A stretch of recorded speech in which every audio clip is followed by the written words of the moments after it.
As the story goes, I arrived into this world in a church building.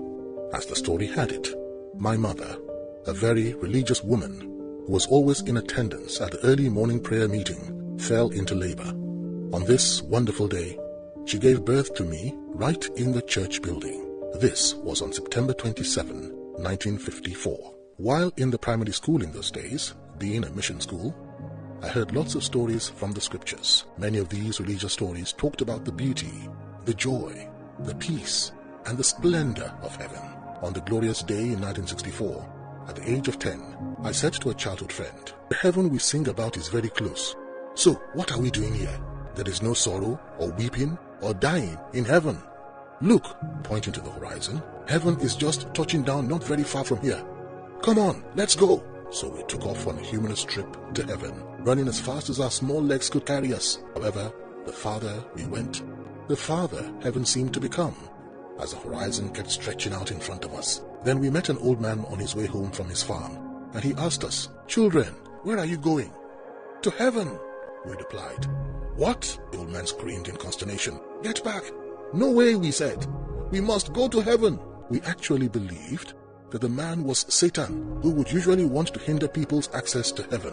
In the long run, the old man succeeded in chasing us back. What did I intend to do when I get to the gate of heaven, you may ask? Simple. I was going to knock on the door and say to God, "Here we are. We prefer to stay here than in the world." The story of my life cannot be complete without a mention of the great foundation I had from my grandmother's upbringing. She was Rachel. I miss her. My growing up was surrounded by a number of people from whom I drew a lot of lessons, but the most remarkable of them all was my grandmother. Can you imagine learning the dignity of labor as a child? Because I also saw it in her, it made a lifetime impression on me. I earned my first money at the age of 16 while still in the high school. In those days, such was not common. Every student depended absolutely on their parents or guardians for their requirements. Of course, I had no business going for anything such as manual labor, because both my parents and my granny were comfortable enough to provide whatever I needed. However, during one of our holidays, I joined the labor force in digging the foundation of the General Hospital project in my town. I had blisters on my hands, but I felt like a man.